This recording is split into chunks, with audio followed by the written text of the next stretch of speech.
Welcome back to The Explainer. So, bringing home a newborn, wow, it is literally one of the most emotional, deeply rewarding, and let's just be completely honest here, incredibly intimidating journeys you can ever take. I mean, think back to, or maybe just imagine, that very first car ride home from the hospital. The world suddenly feels totally different, right? Your house is quieter, but the sheer weight of responsibility sitting in that tiny little car seat, it can feel absolutely massive. Today's explainer is really designed to be your gentle, completely judgment-free guide to navigating those delicate, super exhausting early days. We're going to walk through 7 common missteps that are just wonderfully human and honestly so incredibly easy to make when you're running on empty and just doing your absolute best. Have you ever wondered if you're accidentally making mistakes that could affect your newborn's health? If your chest just tightened up a little bit, even hearing that, go ahead and take a deep breath. Let those shoulders drop. You are absolutely not alone in that fear. The beautiful, messy truth here is that almost every single new parent makes mistakes. It's actually, scratch that, it's 100% normal. We're all learning on the job, we're operating in this intense fog of sleep deprivation, and having a certain hum of parental anxiety, that's just par for the course. It shows you care. But, by understanding these common pitfalls, we can gently avoid them, which lets you actually enjoy these fleeting, beautiful moments. Moving right into Section 1, Safety and Feeding Essentials, Building a Secure Foundation. So, when you're setting up a nursery, that nesting instinct kicks in hard. It is so tempting to create this space that looks like it belongs in a magazine, right? We naturally gravitate towards soft pastel colors, plush cozy blankets, fluffy pillows, and all those adorable stuffed animals that everyone loves to gift to you. But here's the thing. The absolute safest sleep space for your baby is a firm mattress with literally nothing else inside the crib. Zero. While all those soft items look incredibly cozy, our sources are crystal clear that they actually increase the risk of suffocation for a newborn. It might look a little bare at first, sure, but just keep those stuffed animals on a shelf for now. Let the crib be a clear, empty, totally safe zone where you can lay them down with complete peace of mind. This naturally takes us right into feeding. Now, a super common misstep here is waiting too long to offer the breast or bottle. You see, newborns don't always cry the exact moment they get hungry. Crying is actually a very late sign of hunger, and by that point, they're often way too frantic to latch calmly. Instead, you really want to watch for those early, quiet cues. Are they starting to suck on their hands or their fingers? Are they opening their mouth or kind of rooting around like they're searching for something? Or maybe just getting a bit restless? Guiding yourself by these subtle little cues, it's a real game changer. It turns feeding time from this stressful, tear-filled emergency into a quiet, smooth, deeply connected bonding moment for both of you. Now, another area where our loving instincts can kind of lead us astray is how we dress our babies. Our deep-seated instinct is to bundle them up tight and protect them from the elements. We worry constantly like, oh no, are they too cold? But babies actually do not need a bunch of extra layers when they're indoors. In fact, overheating can be pretty dangerous for a newborn because they just can't regulate their body temperature the way we do. A fantastic, really simple rule of thumb to remember is to dress your baby in just one more layer than you are currently wearing to feel comfortable. So if you're lounging in a t-shirt, your baby might just need a long-sleeve onesie. It's wonderfully simple and highly effective for keeping them safe and perfectly cozy.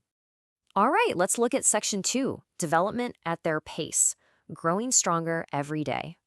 It's wonderfully easy to look at a fragile, sleepy newborn and think, well, they definitely don't need a workout. But skipping tummy time is a really common mistake that's super easy to avoid. Even in those very first hazy weeks, tummy time is absolutely vital. You want to start with short, supervised sessions. Honestly, even just a couple of minutes resting on your chest totally counts.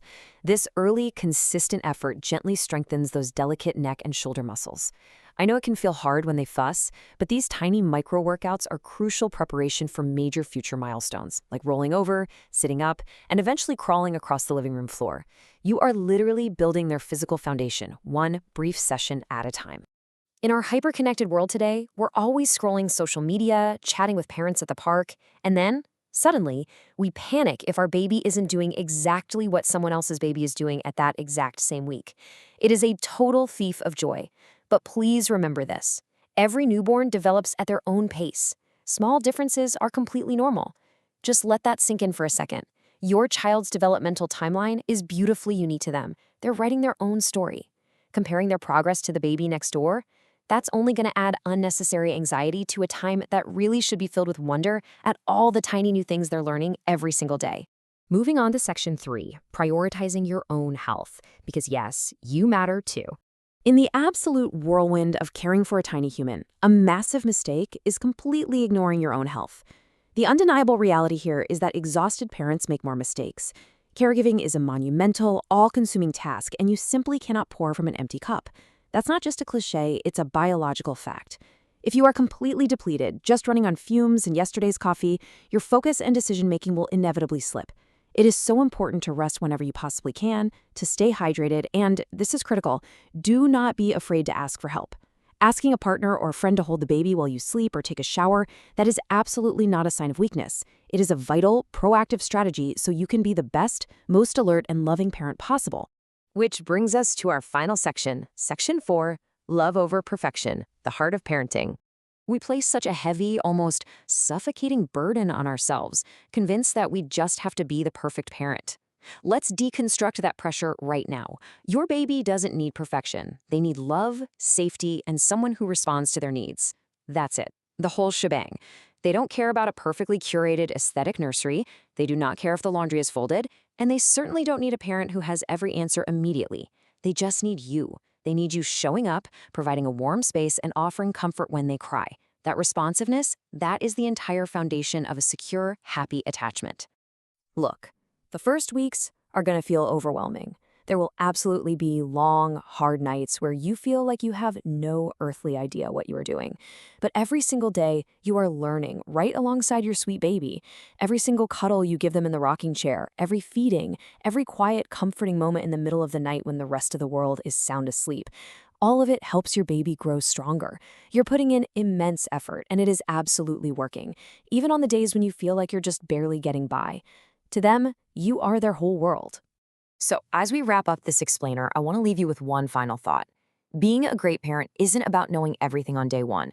It's an ongoing, deeply beautiful journey of trial and error. So the question you should ask yourself when you wake up isn't, how will I be perfect today? The real question is, you don't have to know everything, so how will you show up with love today? Thank you so much for joining me for this explainer. Be extraordinarily kind to yourselves out there, trust your innate instincts, and I'll catch you in the next one.